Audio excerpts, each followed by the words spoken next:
It's Friday, the 27th of October, 2023. The last word in podcasting news. This is the Podnews Weekly Review with James Cridland and Sam Sethi. Guten Tag, I'm James Cridland, the editor of Podnews in Munich. Good morgen, mein Herr. Yes, it's Sam Sethi here, back in cold, wet, rainy England. It's good to have you back in the chapters today. Spotify back in black-ish after their cuts. Libsyn is cutting for profitability. Podcasts kill the radio star. Can't believe you just got me to say that, Sam. No, the radio car. Radio car, yes. It was a play. Yes. RSS Music and RSS Radio coming soon. Wondery turned to TV channels. Reviews matter, it turns out. Why are Gen Z listening faster than normal? And more YouTube RSS details. Plus, I'm Johnny Mac, John McDermott, co-founder of Caloroga Shark Media. My partner Mark Francis and I will be on later to talk about short-form podcasting. They will. This podcast is sponsored by Buzzsprout. Last week, 2,864 people started a podcast with Buzzsprout.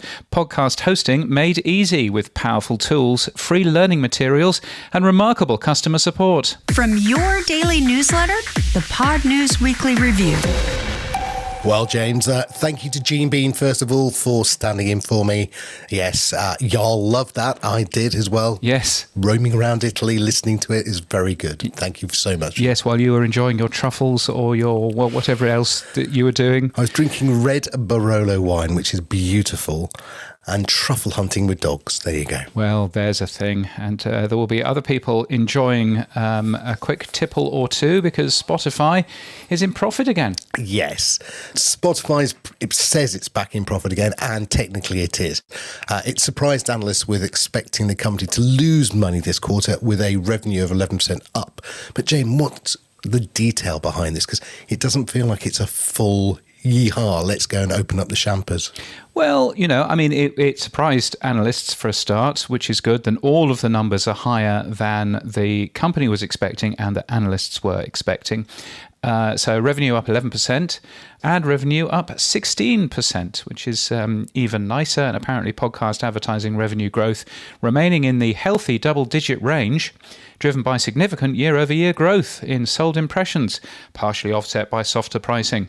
So you've got some quite nice numbers and other numbers that are nice. Monthly active users up to 574 million. That's up 26% year on year. Just to compare that, though, to YouTube Shorts, not YouTube, but just YouTube Shorts, reached 2 billion monthly active users last year.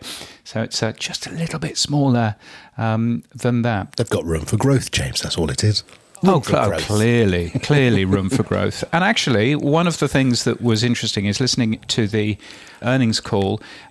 We heard both Daniel Ek and CFO Paul Vogel saying that podcasting will still lose money for the company for the next 12 to 24 months, but they're very comfortable in terms of where the business is going. Here's Paul first. And so on the podcasting side, you've already seen us this year sort of right-size parts of the business where we thought it made sense. But moving forward, we'll continue to invest, but we also think we're going to continue to get lots of efficiencies, and that's through being smarter about where we spend that podcasting budget and also continue to grow the advertising on top of it. So we feel like we're on track. I think we gave it the Investor Day sort of a 1 to 2 year timeline to break even on podcasting. We're right in line with that timeline. We should actually get to break even in podcasting pretty soon.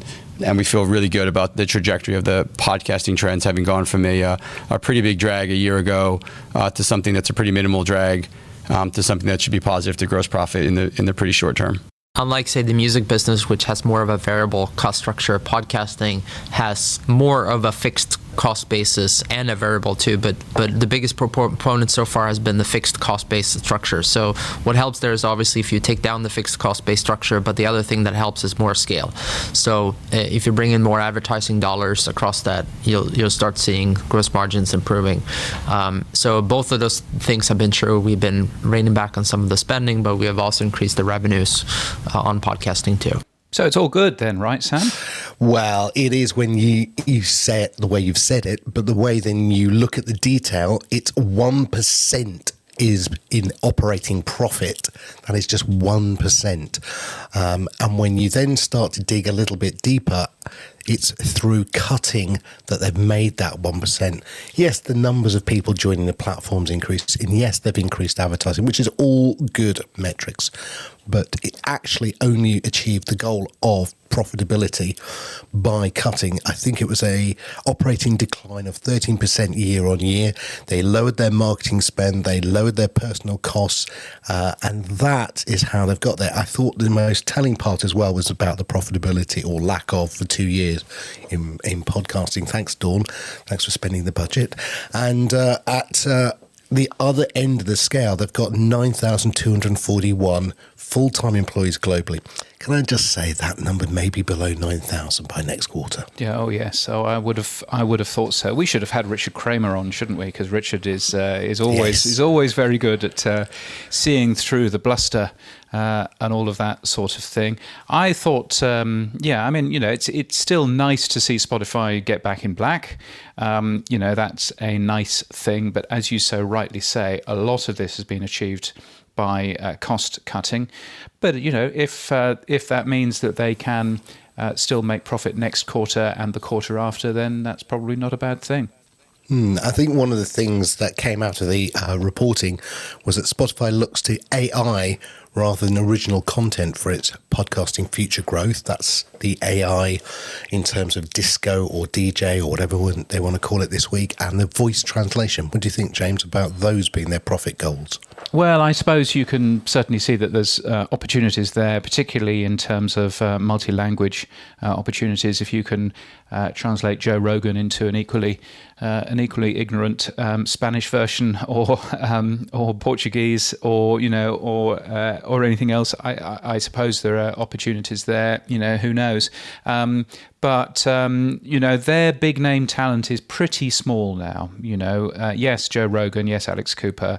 Yes, they've got things like their Marvel shows, which they're really at pains not to call podcasts, which I always find really interesting. They are podcasts, but they're definitely not calling them that. So all of that stuff going on. I think it's interesting. Yeah, but nobody asked about those stars, right? The renewals of that talent coming up. If you listen to Paul, the budget, and that's the first time I've heard him say budget, is not going to be spent on exclusives. Are they going to spend it on retaining Joe Rogan? I'll take a bet with you now. I reckon Joe Rogan will be on YouTube sometime in 2024. Yes, I think that's been your guess for a while, hasn't it? I was very interested in when I posted something earlier on in the year. I think I said, Joe Rogan's contract is up for renewal. And I got a very, very quick contact from Spotify's press office saying, no, it's not. It's not up yet. For renewal this year. Yes. And I said, when is it up for renewal? And they said, it's not up for renewal this year. And I said, has it been renewed already? And they said, it's not up for renewal this year. So who knows? You see, Joe Rogan, one of the reports out this week in Podnews Daily was about Joe Rogan is still the number one search term. Joe Rogan is still the top of every chart when you look at it, still the top of every, report that comes out. So Joe's not done anything wrong, right? No, indeed. And still exclusive, which is, of course, interesting too. So if he's got a manager, and I bet he has, who's sitting there going, 200 million last time, hey, boys, I want 250, that is going to be the deal breaker for him. Well, yes, indeed. And I hear, by the way, it was more than the 200 million that has been talked about as well. So I always wonder why Joe Rogan looks so happy every week. Now I know. Yes. What else is Spotify doing, James? Well, I got an interesting email on their results day talking about them testing public comments. So they have a feature called Q&A. And that feature allows you as a podcaster to ask people questions and you get the answers directly within the Spotify for Podcasters dashboard and all of that. And they are talking about, for select shows, the opportunity of making those public. So as long as they meet Spotify's content guidelines, so you'll end up seeing a bunch of in-app comments on Spotify, which is interesting. Of course, there are in-app comments on YouTube Music as well. And doubtless, of course, you have kind of in-app comments through Apple Podcasts in terms of reviews, except, of course, we as creators have no control over what those reviews actually say, do we? No, and that is a problem itself. But I think there's a bigger problem coming. Look, adding comments is one thing we've always wanted to do. That's what the podcast industry wants. We want that interactivity. But I hasten to add there's two things that will happen. First of all, my wife used to run MSN, and comments were the bane of their life because obviously people were putting up anything and everything, and it was a game of whack-a-mole, taking down comments. Oh, yeah. So that's one thing. So Podcasting 2.0 apps have a slight advantage in that there's a micro payment attached, so hopefully trolls and idiots won't put comments up that you don't have to take down all the time. But the other thing is the UK Online Safety Bill has just received royal assent, and so that means that as of today, in Little Britain, as we are, if you use a platform, you may be liable for the content that's put up there. And that's going to cause serious problems, I think, for something like that. So if you're going to put comments up and you have no real control, I think Spotify are adding a little bit of control. I thought it was important when you said they can take them down. That's going to cause a lot of headaches in terms of if you're staffing, you're going to have to staff high for this sort of thing. And of course, there's more changes as well in terms of Megaphone, which so Megaphone is Spotify's enterprise podcast hosting company, and they've started to shift the Spotify data for those shows away from Megaphone's downloads and into a new section of Megaphone, and also onto the Spotify for Podcasters dashboard, where instead of seeing download information for Spotify consumption, you now see streaming information instead, because obviously they've got that data. So kind of why wouldn't they? I ended up having a number of different people who are using Megaphone who are a little bit peeved, having signed up for this beta test, to discover that they need to look into two different places now to find out how their podcasts are doing. The data from Spotify consumption is now no longer appearing in their automated uploads from the Megaphone platform, and so on and so forth. Lots of to and fro's with Spotify as well on this, and whether or not my sources were correct or not. And mostly we worked out that they were correct, which is a nice thing. But an awful lot of change going on there. But I thought very interesting that Megaphone are essentially moving away from download data for the Spotify platform, and everything will be streamed in future. I should say that Spotify have been sponsoring the Podnews newsletter this month, but just like any other advertiser, Spotify have no control over the editorial. I can be as rude as I like, so just worthwhile bearing that in mind. Yeah, just put the PR people out the door now, James. That's fine. Just leave them outside. They're fine. Yeah. Now, talking of Spotify, final bit of Spotify news. They are saying that Gen Z or Gen Z is Spotify's fastest growing generation of music and podcast listeners. Why is that, James? Yes, and that's in the UK. So I think it is Gen Z. It wouldn't be Gen Z, would it, in the UK? No. We gave them a language. They ruined it. But yes, anyway. Yes, so that's what the data says. So in the first half of 2023, they claim that Gen Z listeners are playing 58% more podcasts year on year. Interestingly, 39%, and this is a figure that Adam Curry will like, 39% of Gen Z listeners listen at a faster than normal speed. Busy people they are. They are busy people. Yes, either that or we old people talk way too slowly for them. What? Pardon? Come on, Grandad. But what they also say is that around half of Gen Z podcast listeners in the UK say that they've learnt about a community they're not part of as a result of listening to a podcast. Who knew?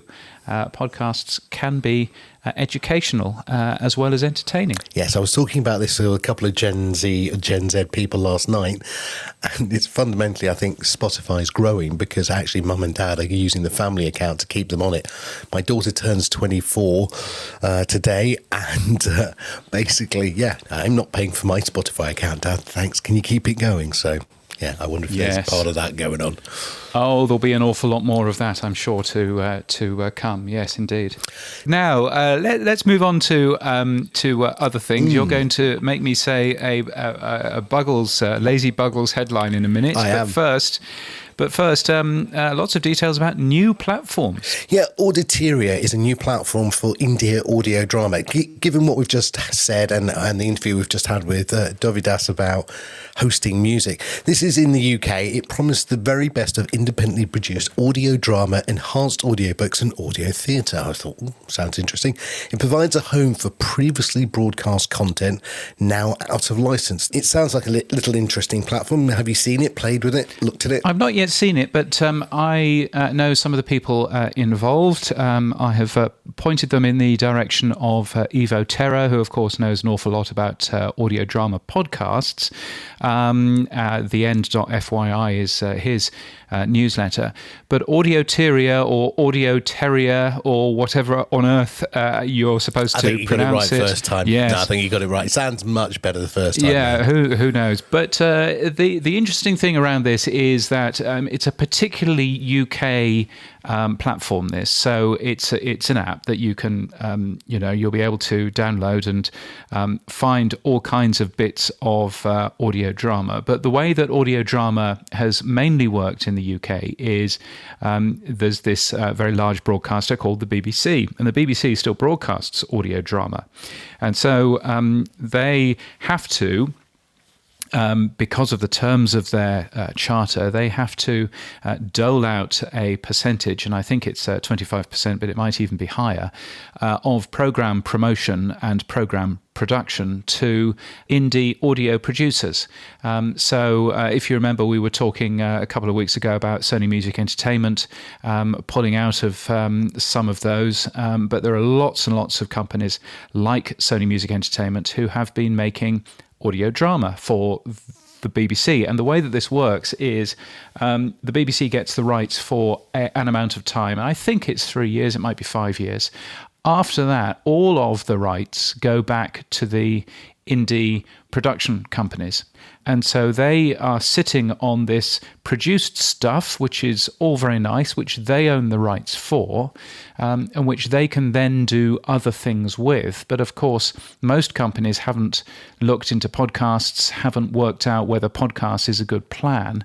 And so this is kind of a little bit of a stopgap in the middle where they'll be including podcasts, yes, but they'll also be including some of this deep catalogue material from some of the indie production companies. So I think it's a really interesting move of just getting the very most of the IP out of these shows, which were made and which some companies have 20, 30 years worth of content in there. So it should be really interesting, I think. Sounds good. I'll have a look at it. Now, talking of platforms, here's another one. Podio, the largest Arabic podcast platform, has partnered with Anuvu, an in-flight entertainment supplier to a number of large airlines to bring its podcast to the skies. Again, it looks like, while I was away, I think there was a deal that Elon Musk's Skynet's done with Qatar Airlines to provide 350 meg to a seat directly. So again, I don't think there's going to be a bandwidth problem up there. Gosh, no, indeed. Well, Anuvu actually owns a satellite themselves, and they deal with an awful lot of very large companies. Qatar is one of theirs, but also, basically all of the big Arab airlines, Emirates, who I'll be flying back with on Sunday, but also, Saudia and various other airlines as well. They're also look after parts of United Airlines in the US and various other companies. Anuvu is a new name. It used to be called Grand Eagle, and then it went bust. And then they started up again with a different name. So, which is always entertaining. Yes. But yes, so podcasts, of course, getting into aeroplanes isn't necessarily new. But I think what's quite interesting with this is that because Anuvu actually has satellites up there and does the connectivity there, what this could actually mean is instead of some old podcasts being on the in-flight entertainment, and we've all seen them, you might be able to get the very latest podcasts in the in-flight entertainment, which might be quite a change. And of course, you might actually get some download numbers out of that too. So interesting and worthwhile having a peek at. If you want to learn more about how airline in-flight entertainment works, the Podcast Business Journal at podcastbusinessjournal.com has an interview with a different company called, I think, Skyfax, off the top of my head, and they explain exactly how in-flight entertainment works, so it's worthwhile taking a peek at. There's another product here called News Direct, which has recently launched the News Direct podcast channel, looking at providing podcast guests and creators with a high-traffic platform to reach a broad and engaged audience. What's this all about, Sam? No idea. I was going to ask you, actually. This was basically a press release put out by them. It just seemed to fit into another platform coming out, trying to target a specific group of users and then trying to then advertise against that niche. It was just an interesting, look, this channel's trying to produce News Direct podcast. You've got the one which is Arabic podcast. You've got one which is old IP content. It seems just as a trend, that was why I included it. It looks like we're going down, not walled gardens, but simply podcast platforms saying, look, we can't be everything to everyone, so we're going to go and basically curate our content to a specific audience. Well, indeed, and there's a whole new company called Caloroga Shark Media. We mentioned them a couple of weeks ago, focused on short-form podcasts, and that is a brand new company starting with a slate of 16 shows.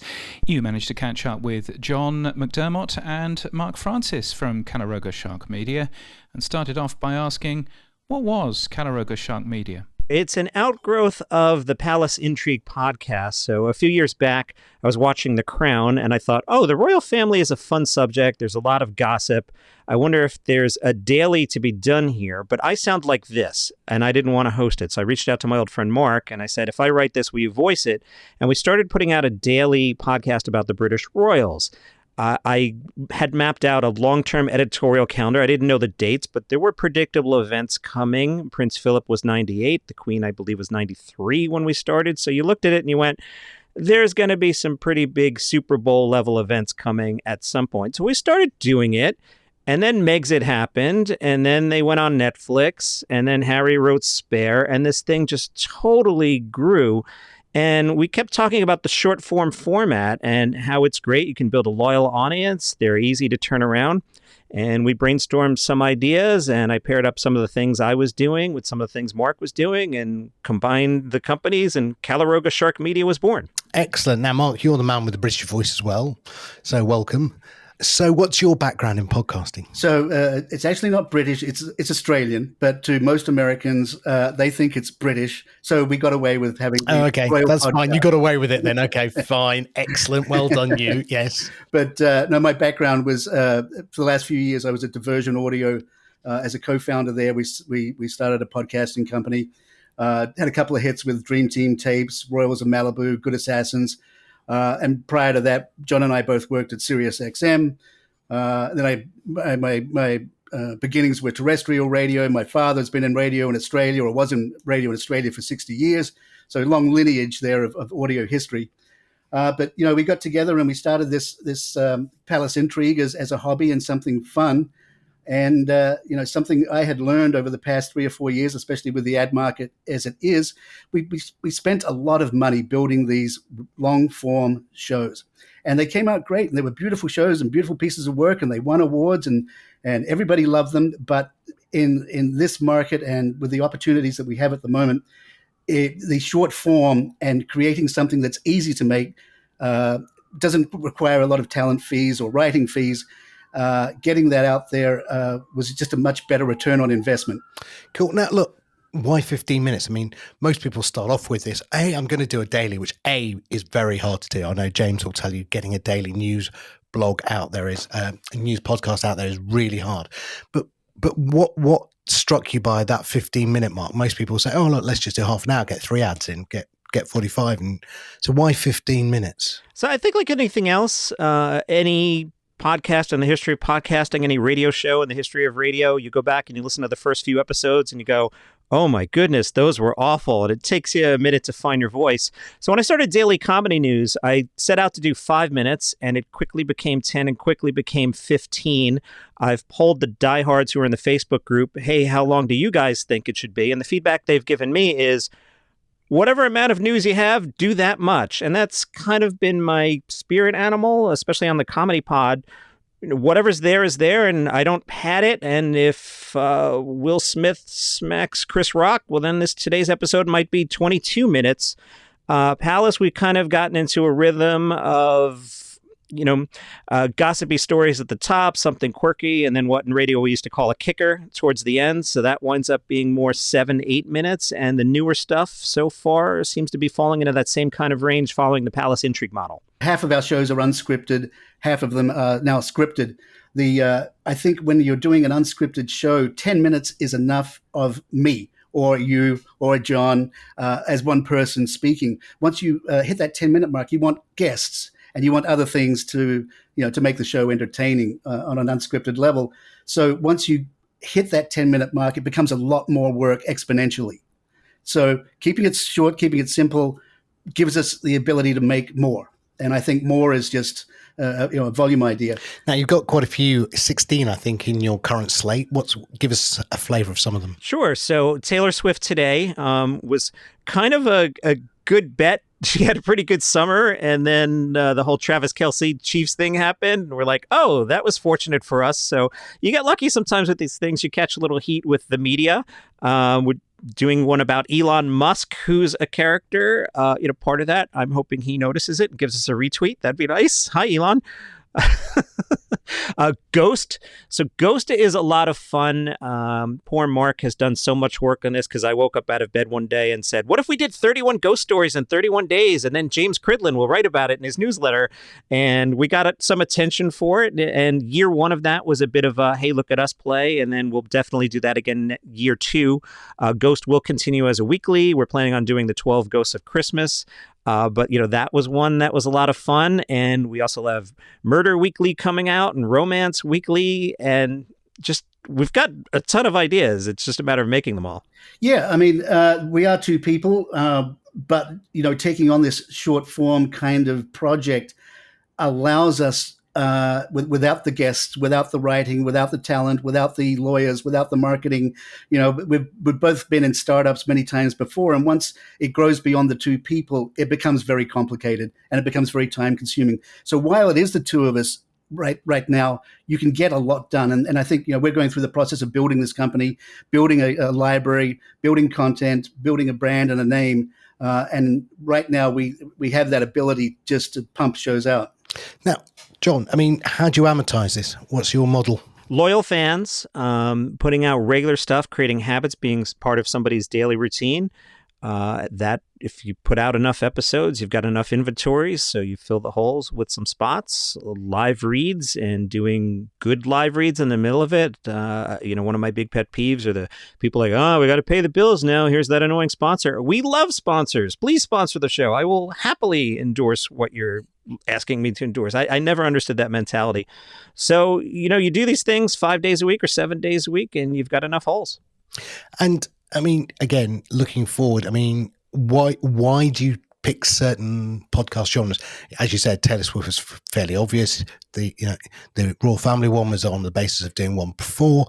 But how do you two sit down and go, I've got a great idea? Or is it just literally that eureka moment? I'm in the bath, suddenly, wow, yeah, there we go. That's the one we do next. How does it come about? I think you've been reading my text to Mark. I do often wake up in the morning and go, hey, how about this? And I'll usually tag it with punch me in the nose if this is stupid. So we've got a spreadsheet of some stuff we're working on. I don't think it's wise to launch 97 shows and not do any of them well. So I think it's like a TV network. We've got 16 shows. I hope we go 16 for 16. Not everyone does. There might be one that doesn't work. Again, just being honest, and maybe not everyone in the industry would be that transparent. But if one of them doesn't work, all right, let's sunset it and try something else. So, Mark, you called it a startup. I mean, I've done several, and you've always got a business plan. You've always got either external investment or you've got an exit strategy or an acquisition. What is it? Are you going to be raising money next? Are you going to be then trying to grow it further? And where's the exit? I mean, what is your plan? Obviously, the plan is to grow. We're starting out small. We need to build our audience. As for one good position we are in now is that we're already profitable in the sense that we don't have a lot of expenses. We don't have major people who have invested so far that we have to pay back. We're starting from scratch, but we're building all this on our own with our own bandwidth. Our bandwidth has been our expense and our time. But if you can get through that and build something that becomes viable, sellable, we grow from there. John, you've said that you listen to Podnews fairly regularly, so you will have heard James and I talk about podcasting 2.0 and some of the value for value stuff and monetization there. Is that anything that interests you? Is that far too early in the bandwidth? Is that far too early in the cycle for you? So it absolutely interests me. I was anticipating our interview and thinking about some of the subscription models, and I'm not sure that has cut through. And we've seen some of the medium to majors cut back on subscriptions. I do think value for value is the future. I've personally seen, some nice success from a buy me a coffee type thing. I totally love what you're up to. I think the challenge for all of us as creators is going to be educating the audience. A lot of people will use the default apps. So how do we get either the default apps to play along, and maybe they don't play as long as quickly as us creators would like, and then which of the third-party apps becomes the one that breaks out. But I think for an audience member, especially the younger generations, of just going, hey, I like this show, let me send them some what's the phrase? Time, treasure, whatever Curry says. That and talent. Yep. That would be great. It's just going to be an education thing of, hey, everybody go use this other app, because you're asking people to push a couple buttons. But I'm very positive about it, medium to long term. So, Mark, what comes next? What's next on the slate? Okay, John says he's got 16 for 16. So what's dropping and what's coming on? Has he told you? That's the question. Well, I've always gone along with John has a mantra called play the hits. And that's kind of a foundation for what we're doing. We're not in a position to do a lot of niche shows. We're trying to appeal to a very broad audience. We're producing shows that have broad appeal, that will pull in the biggest audience. So that's our goal. And John's watering the plants while I seed them, and we just keep coming up with more and see what grows. John, what sort of numbers are you hitting now? Are you without going into far too much detail, you may not want to reveal it, but you must have, as you said, John, your spreadsheet, a target audience for each show. Are you hitting those target audiences? The new ones, Ghost has picked up over the 31 days. So that's one of those things that, you're putting out the first 2 or 3 and nobody's heard of it. How do you find it? But that has seen the nice graph that you would like to see. Palace is in itself a big show. Daily Comedy News is probably about a third to a half of that size. And the new ones, they've been on about a month. So what you would expect a podcast with a month worth of growth behind it. But we see the numbers going up every day. We see the listeners go up every day. It's a marathon, not a sprint, right? So we're doing it. Well, talking of marathons, you're about to do the New York Marathon. So I wonder whether you've got enough content to actually listen while you go the whole way around. It's funny. I almost always run to podcasts. I'm not hogwashing you. You guys are usually part of my Friday morning routine. Thank you. But for the actual race day, I'm doing a music playlist that I was test driving this morning. Just need the extra boost. Excellent. Look, gentlemen, it's lovely to meet you. Congratulations on Caloroga and what you're doing. Interesting 15 minutes. We're seeing all different types of output. We're seeing, James with his 3 or 4 minutes. We're seeing you with your 15. Then you get the long form. So it's interesting to see everything's hitting the market. Look, if everyone wants to go and find out more about what you're doing and look at the slate, where would they go? Caloroga.com. So CALOROGA.com. Roga.com. Caloroga, like Spinorama. Caloroga. Okay, I've got to ask, where is Caloroga? Is it a town in Australia that no one's ever heard? Or what was the thinking? Yeah, close enough. It's the street I grew up on in Adelaide, Australia. Okay. It had that sort of Aussie sound to it, so I thought it might be. Gentlemen, lovely to see you and lovely to meet you both. Take care and good luck with it all. Thank you very much. Thank you. Yes, John McDermott there. He's very interesting, and he's also running the marathon, New York Marathon, so we were very lucky to get him in between his runs. Wow. Gosh, there's a thing. He should just use a car. Probably a good plan. I actually did the New York Marathon in 2012. But yeah, of course you did. No, look, hey, it was really bad. It was after 9/11, and we went out there, me and two mates, and it was damn cold. I didn't expect that. It was freezing at the start line. All the food had gone. No coffee. It was 6 a.m. It wasn't a happy start. I wasn't a happy bunny. No, it's great fun doing it. But yeah, good luck to John with that one. Gosh, I have given up running to that degree, yes. Well, talking about the correct way to get around, which is cars, we saw some really interesting data from Edison Research showing about what happens when you have Apple CarPlay or Android Auto in your car, because it turns out that the amount of AM/FM radio that you listen to goes down by a third, and everything else basically doubles, including podcasts, which I thought was really interesting. It just goes to show decent user experience just kind of makes you listen to that kind of stuff a little bit more. Do you use Apple CarPlay or anything like that? Yeah, I mean, as soon as we get in the car, it comes up. I mean, what I would say is, I personally don't listen to a lot of radio, music radio, that is, and I think I'm not unique. Talking about Android Auto and indeed Apple CarPlay, Podverse now has Android Auto, which is very exciting. Literally just launched and looks very spiffing and very smart. Other podcasts you might want to have a little chat about. Chris Fisher's Office Hours 2.0, which went out on the 3rd of October. They talked with Alec Gates, who's done a lot of the work around the radio medium and how it can be used and what's the plan. So, yeah, I highly recommend if you're interested in what's going on with audio in car via podcasting, then have a listen to Chris Fisher's show, Office Hours 2.0. Very nice. And we've talked about podcasts in planes. We've talked about podcasts in cars. Now, podcasts on the TV. Yeah, come on, James. What's this one? Wondery's turning its podcast into 3 TV channels. Why? Well, because Wondery is owned by Amazon, and Amazon Freevee is owned by Amazon. And so Amazon Freevee is, I think, somewhere like 150 different channels that you can get for free on your Fire TV stick in the US. And Wondery has very brightly gone, hold on a minute, maybe we should put some of our content on there as well. So they basically have 3 different channels. One is a true crime channel, one is a sports channel, one is an entertainment and pop culture channel.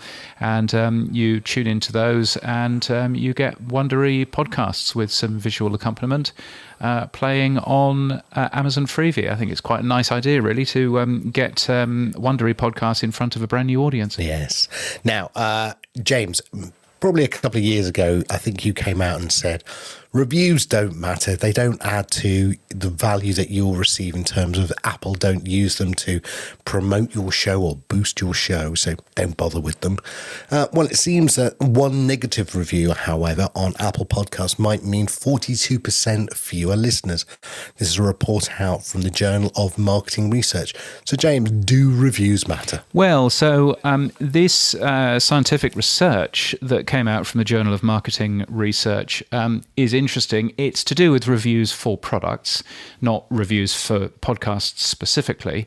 But if you see a negative review for a product that you were going to buy, then apparently it leads to 42% fewer sales of that product. And so one of the things that this study suggests is that you might not want to show latest reviews. If you run an e-commerce site, you might want to show a selection of reviews that maybe you might want to slightly bias in terms of good reviews or helpful reviews, those sorts of things. And Amazon does a little bit of this, as does Apple Podcasts as well. But yeah, if you see a negative review, then you may get significant fewer listeners from it. So it's important not just to ask your listeners to review a show, you would guess, but to at least ask them to review a show positively. So perhaps that's a thing. Perhaps that's a change of heart in terms of whether reviews are important. Yeah, it feels like a bit of NLP, neuro-linguistic programming. It's feels like, if you see something negative, you might then think the whole thing's negative rather than review the rest of the reviews. Brian Cialdini, a brilliant guy, wrote a book called Influence, and they talk about if you're going to sell a car or a suit, sell the most expensive thing first before the cheaper items, because then you just won't care. And it's feel like put your best reviews first, and then the rubbish ones can go to the bottom. Yes, indeed. Now, podcasters are doing books and magazines and all kinds of things. There's a new sort of newspapery type thing. I've called it a zine. I don't know whether Dane likes this or not, but still, there we are. You didn't put the word pod in front of it. A podzine. Oh, nice. I'm liking that. Anyway, it was announced in May. It published its first issue. And if you want to get it, goodtape.com. Podnews will give you money off if you use that as a code. And it looks very nice. Mine is winging its way from New York to Brisbane, and I suspect that's going to take about 6 weeks. So it'll be very out of date by the time I get it, but I'm looking forward to it. Put together by Dane Cardeal, who is a good man who works at Gumball. And also Crooked Media have said that they are producing their first book, Democracy or Else. It's part of the folks behind Pod Save the US, of course. Yes, John Favreau, John Lovett, and so on and so forth. It's apparently a useful and illustrated guide to saving American democracy. And it'll be out June the 4th next year. Oh, so it won't be out of date by then. So, I mean, I look at the book industry and I'm there going, how long does it take to release a book, to write a book, and then to release the book? I mean, if it's announced now, and it won't be out for another 9 months. Pregnancies happen faster. Well, yes.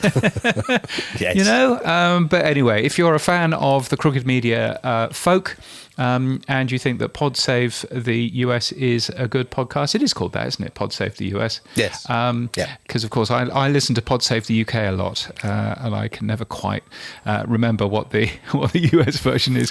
But anyway, yes, Democracy or Else is coming out for you next year. You can pre-order now from a link that you'll find in the Podnews newsletter, and that link will give us a little bit of money, but will also support your local bookshop, which is always a good thing too. Now let's jump into some job news, and we start, Sam, with some quite sort of negative job news, really. Quite a lot of people have lost their jobs, haven't they? Yeah, Libsyn have made a number of people redundant on Friday, last Friday. Among them, software developer Nick Michaels, product manager Yvette Menays, web developers, software engineers, customer service, app security people, and a host of other roles as well. Sounds like not a good thing going on at Libsyn. What's happening, James? Yeah, and I'm trying to understand. I mean, Libsyn gave us a very anodyne quote, which I suppose we should read. Libsyn is strategically allocating resources that include reducing the numbers of specific roles and the creation of new positions in our priority growth areas. These changes will allow us to align our resources with our company's evolving needs and objectives, which says almost nothing, doesn't it? But they do appear to have made an awful lot of people redundant over the last few months. And you kind of do wonder, particularly making people in tech redundant, given the state of Libsyn 5, which still isn't finished, and Libsyn 4 still limping on because that offers some functionality that Libsyn 5 doesn't. quite why they're getting rid of a lot of software engineers. Don't really understand that one. But I had a chat with John W. Gibbons, the acting CEO at Podcast Movement, and he's a very nice man. And he was telling me, though, that he sees the future of Libsyn as being an advertising company, not a podcast hosting company, particularly. And he can see a point, and I don't know what your views are on this, Sam, but he can see a point in the next few years where you can't really run a podcast hosting company because there won't really be any money in that. So it has to be based on the advertising side of it, instead. What do you think of that? Yeah, look, the technology escalator that goes up means that hosting is becoming a commodity. It's not a differentiator between any of them.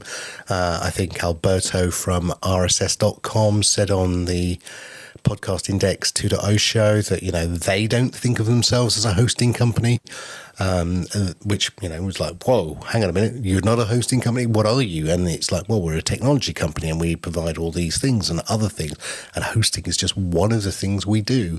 And I think that's pretty much where I think the rest of the industry is probably going to head. So if you want to say that hosting isn't your primary, because I guess Spotify's, giving it away, then you better have something else in your offering, or guess what? You're not going to have many customers. Yeah, and I think you have to have something which is different, something which actually offers, a good reason to come to you rather than go to the big green free company, around the corner. So I guess from that point of view, it's interesting seeing, Libsyn from my outsider view looking in seems to be a company where it could really do with some decent tech. And maybe, to be fair to them, maybe they're getting rid of some people who aren't very good. And maybe that's part of the problem that Libsyn have had over the last 10 years or so of not necessarily keeping up. But also maybe they don't actually have to. They're a heritage podcast hosting company, the first in the world, and the people are choosing them because of the Libsyn name, not necessarily because of the feature set that they actually offer. One of their customers, who's been with them since the beginning practically, a friend of the show, Neil Veglio, penned an open letter to Libsyn CEO John, and I'll put a link in the show notes, but fundamentally he said, you're falling behind, your technology is really not there, and you're forcing me to have to look elsewhere. He said, I think I can save money by moving elsewhere and give my customers more of the features that we talk about, the Podcast 2.0 features. Sadly, John, or gladly or sadly, depends which way you look at it, John did respond to Neil, and I have to say, it wasn't a great response, John. It was very much this feels like a cleaned PR response. While we've stayed laser focused in the last year on helping podcasters at all download volumes earn dollars via Libsyn's automatic ads, we also see and love all the exciting products aimed at improving podcasters' workflow. Didn't get a sense of anything had changed. And in fact, also, interestingly, Mike Lenze, who used to work at Julep, which is based here in Germany, he has left Julep and moved over to be the group business director at Acast in Germany.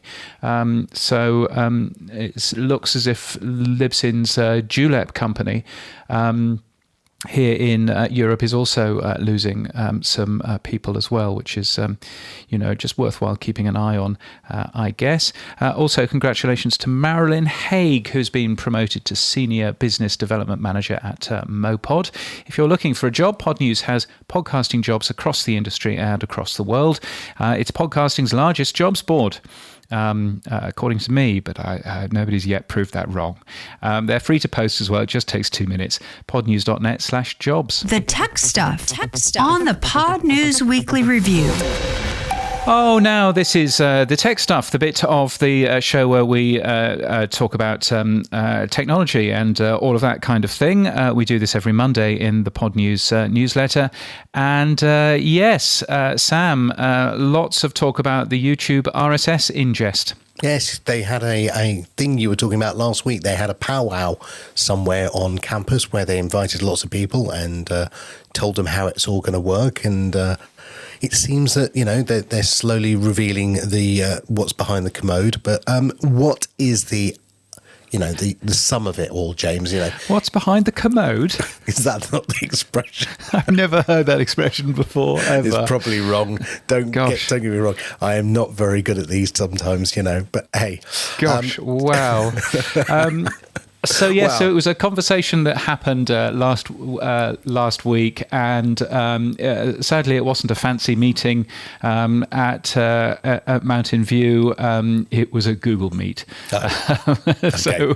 so people just sat and watched for an hour as the good folks explained how the YouTube RSS ingestion works. Now, this is probably a time where I need to fess up and say that the Podnews Daily has been using the YouTube RSS ingest for the last couple of weeks. I managed to invite myself onto the beta test, but now it's being rolled out. I think that I can probably talk about it a little bit more. So basically the way that it works is YouTube is caching your audio. It's actually re-encoding and re-hosting your audio.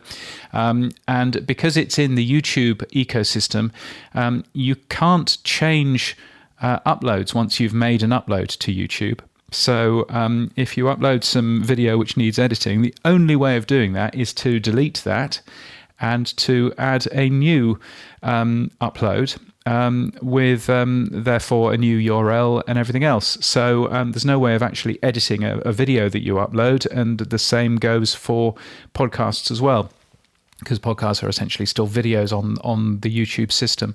So that's a bit of a problem, that you can't actually change the audio which has been uploaded. There's also a bit of an issue around analytics as well, in that there won't be any delivery of analytics to podcast hosting companies. But what they can do is they can do the code to interface with YouTube's analytics API. And that will only work if you, as a podcaster, give your podcast hosting company permission to grab that data. So there's a lot of OAuth dancing going on there in order for you to actually get that.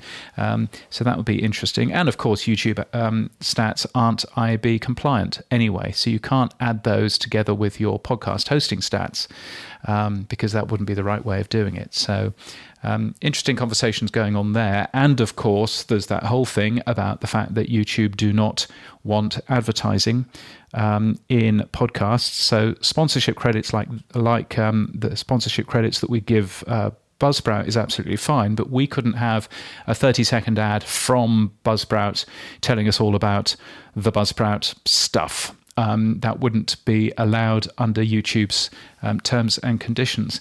And the weird thing is, YouTube doesn't necessarily, if I've understood the comments that I've heard back from that meeting, YouTube doesn't really understand how to properly signal to podcast hosting companies, hello, we're YouTube, we've come for that copy of the audio, can we have it ad-free? So they're doing, they're hoping that you use the user agent, and there's another HTTP header which they're going to use as well, which I know, but I'm not going to publish, because they're really easy to spoof those. And once you've worked out how to spoof them, then you too can get ad-free podcasts, which of course nobody wants. So, so I think that that's a bit of a mistake there from YouTube's point of view. But I think so. What I understand happened at the end of this. Meeting is that those people that were invited who can actually talk and who could actually ask questions and stuff, quite a few of them turned around and said, we don't think you're doing this properly, and we are not going to be promoting the fact that we have YouTube integration, and we think that you're not doing it right. And my understanding is that was led by Todd Cochran. Yes. Surprise, surprise, but there were others, involved in that as well. And I think it's YouTube appears not necessarily to have talked to as many people as they could have done. when they came to change this particular service. Well, two things there. First of all, we have invited, or I have invited on our behalf, Kai and Alison at separate points to come on this show to explain what they're doing. Strangely, neither one's responded. So thanks, YouTube.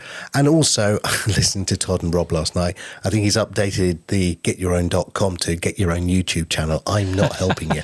So, yeah. Yes. I mean, I've been seeing what some people have been saying about YouTube. I think the right thing to think about it is it's just another podcast app.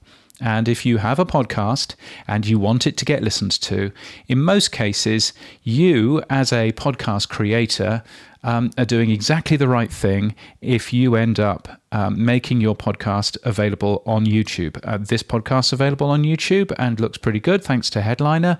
And there are many other podcasts available on YouTube.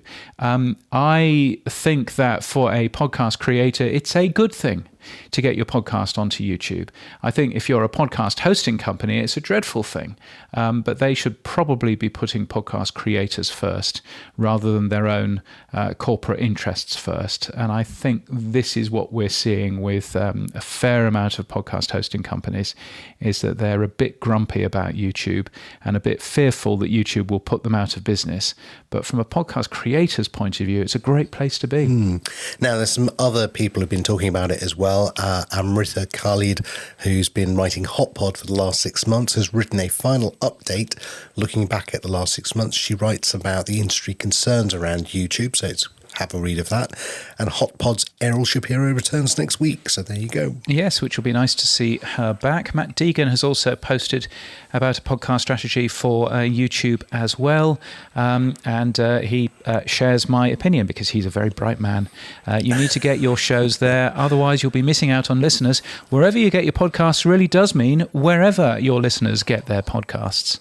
And he's got screenshots of what the RSS ingest trial looks like in YouTube Studio in there as well. So that's worthwhile taking a peek of. So, some interesting times when it comes to YouTube and the tech behind it. And we did something quite neat in our chapters for the podcast daily last week. We asked for boost messages, but we asked for boost messages so that they would appear in chapters. It's something that John Spurlock put together called Reflex, and you can see how that worked if you play back last Monday's Podnews Daily, where you can see some of the boosts appearing in the chapter files. It's a fun thing to experiment with. Not necessarily sure whether that is going to be the future, but what did you think of that when you were there on holiday with your truffle hunting? Yes. Well, I had to put down the dog and then get on board to deal with this.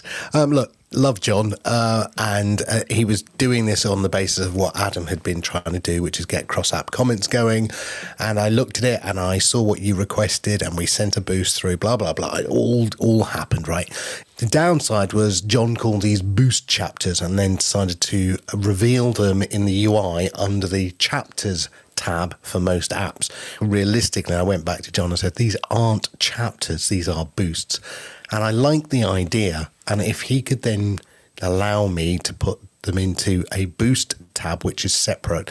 Good first step, John, but it needs a little bit more thinking before A, apps will implement it, and B, it becomes a useful tool. Yeah, I mean, I think of course, it's implemented in all apps right now, but it's implemented, it's just additional noise in the chapters file. Mm-hmm. And I would agree. I think probably reworking the chapters JSON to basically say, okay, this is a chapter or this is a boost, so that UX, UI can essentially grab that and go, okay, that's a boost that lives over here in the UX, and this is a proper chapter mark, and so that lives in the chapters bit. I think that makes a bunch of sense, and that to me would be also backwards compatible in that if there are some apps out there who've implemented JSON chapters anyway, they don't want to do any additional work, then fine, the boosts will appear in those chapters, and that's a good thing. But I think it needs to be splittable if you have a more aware podcast app.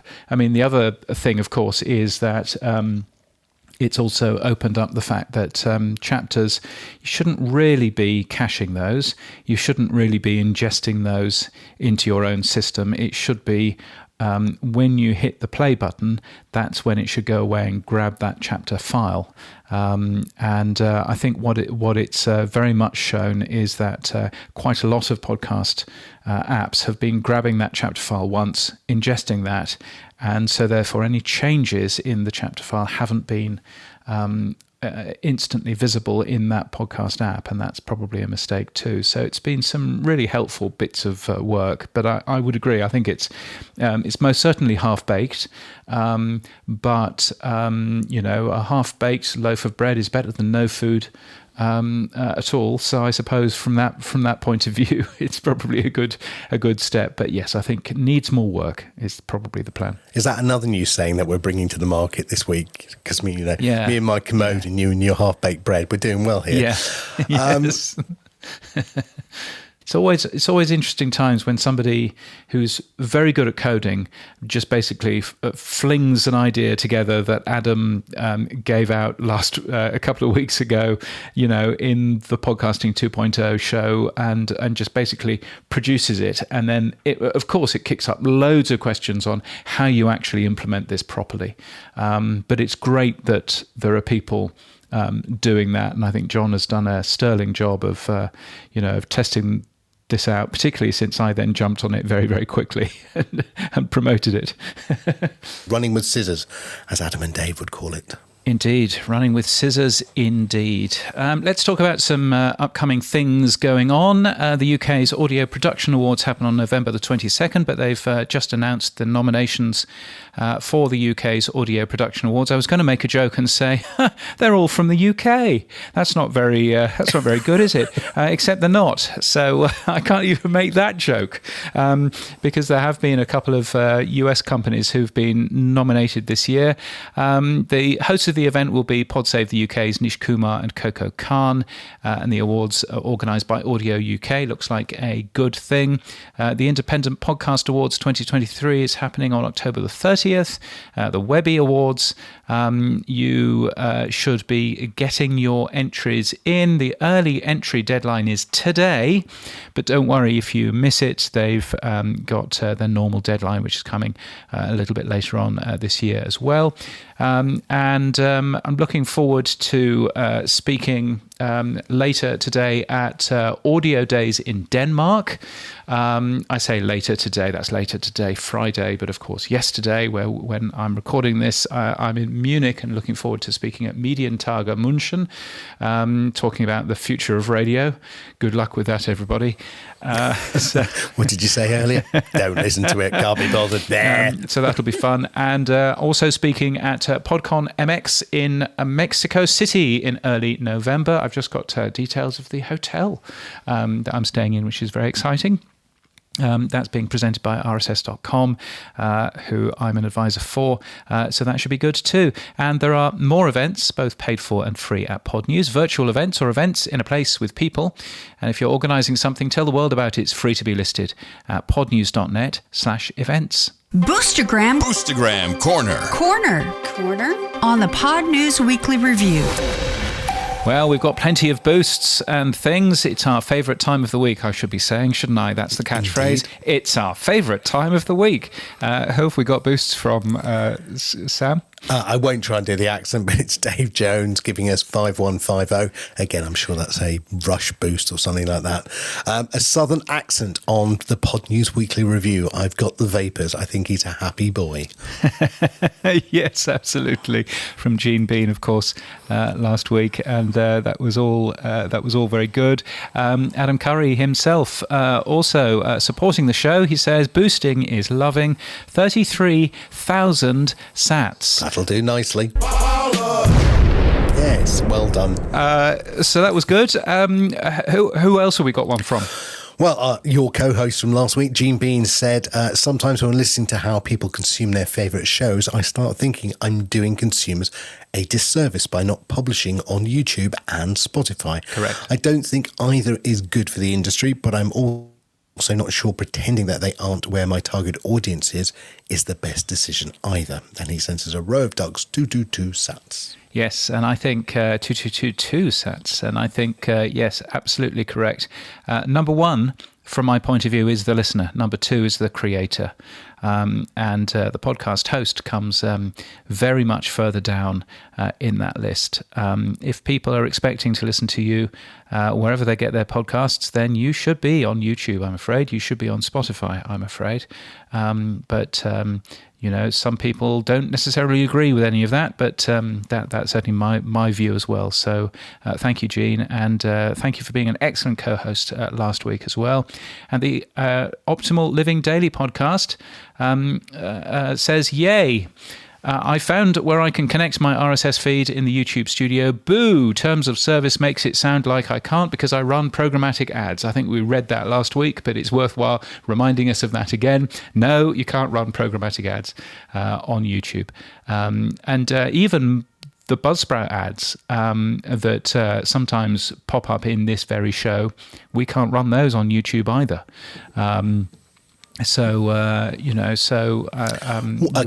You won't hear any of those either. What if you left them in? What's YouTube going to do? Well, I mean, we've been leaving them in for some time. Exactly. YouTube My hasn't point. done anything. But yes, I think you make a good point there.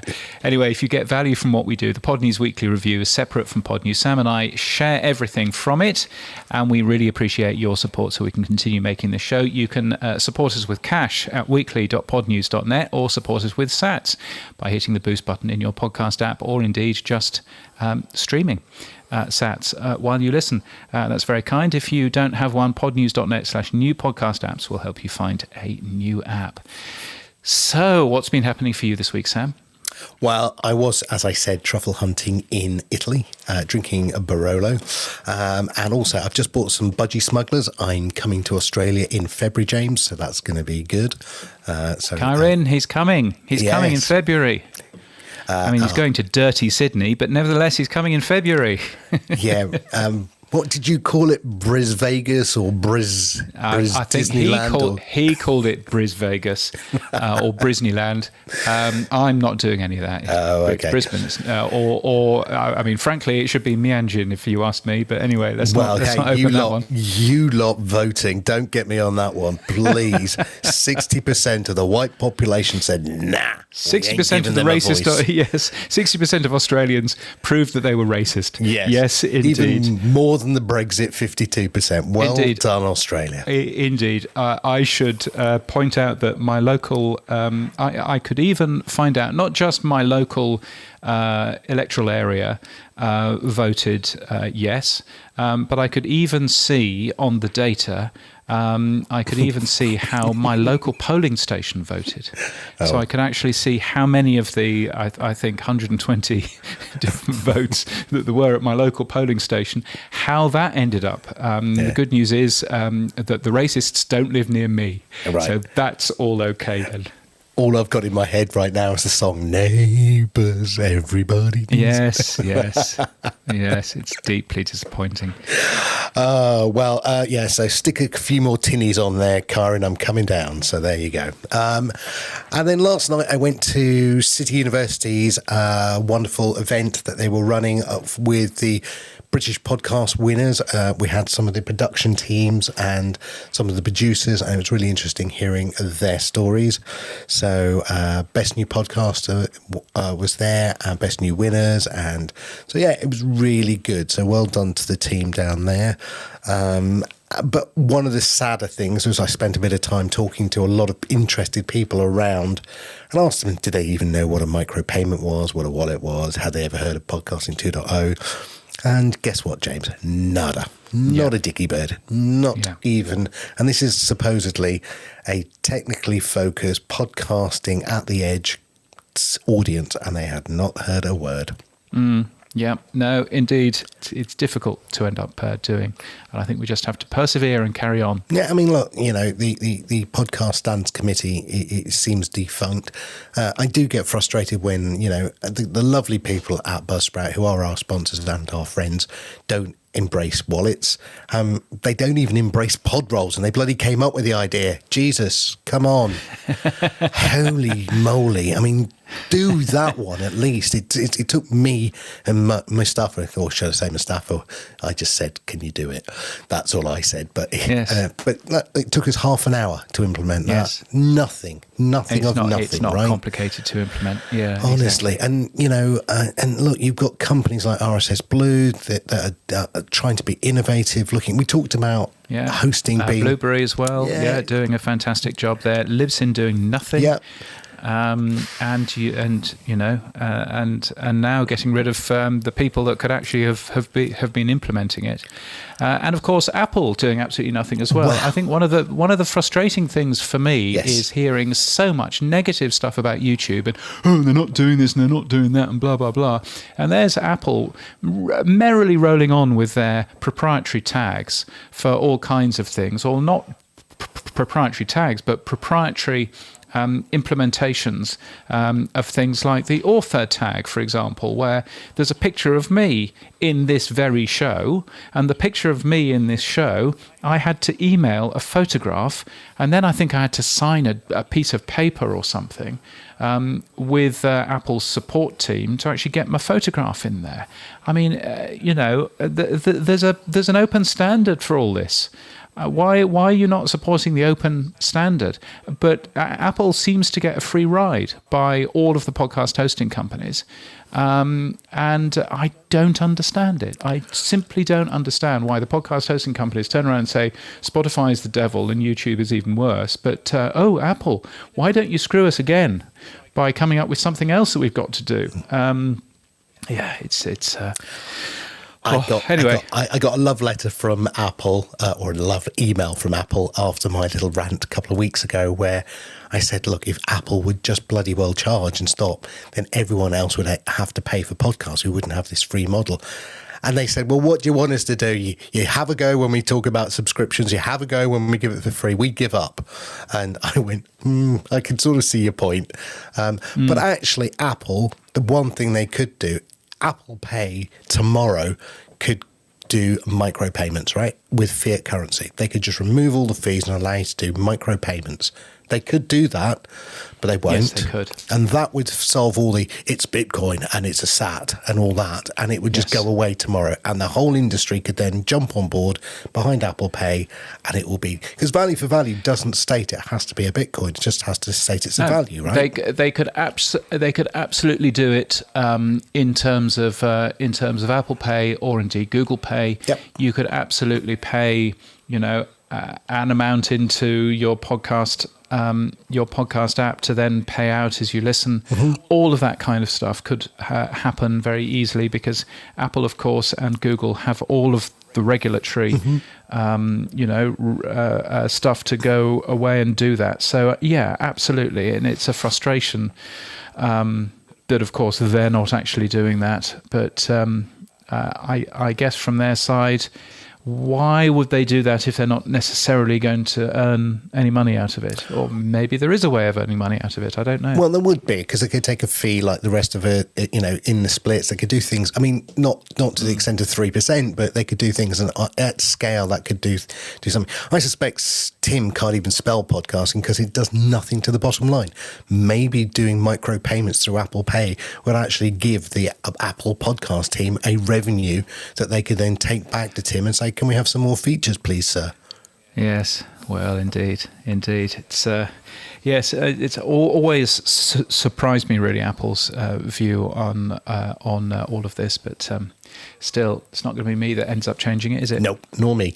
Now, the other thing we talked about just briefly earlier was the UK online safety bill this week came out in the UK, and I'm afraid this is going to cause a lot of problems in the UK. So watch this space. But other than that, James, that was my week. I'm very happy to be back. Yes, the UK online safety bill is quite a thing. Now, what's happening with you, hair flick? So I am, so I'm speaking here in Munich today, Thursday, as we record this, tomorrow, Friday. I'm in Copenhagen for Audio Days in Denmark, which should be nice. On the way out, I have to say, very, very impressed at Qantas, my airline, because there I was, got onto the plane in Brisbane, sat down at my seat, and the head purser, or whatever they are, the person in charge on the plane, walked over to me, put down the beer that I always order on the flight, and says, "There's your beer, Mr. Cridland. Welcome on board." You've been flying too much, James. And I thought, that's really impressive. And I said to him, "How did you know?" And he said, "Oh, well, we know these things."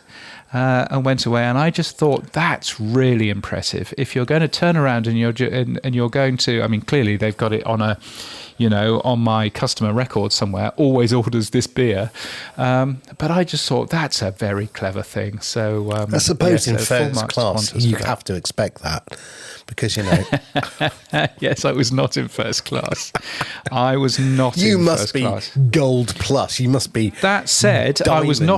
I was not in economy either. Right. I got my first ever operational upgrade, where you walk onto the plane and they go, "Oh, actually, Mr. Cridland, we've changed your seat." So that was very nice. So again, full marks to them for that. Yes, I am platinum, right. because I do rather a lot of flying. You do. But still, so that was all good. Accepting that, I had a good time of it over the last couple of days, and looking forward to going home and then going to Mexico in a couple of weeks' time, and then not doing any more travel. So, are you not going to Oktoberfest in Germany?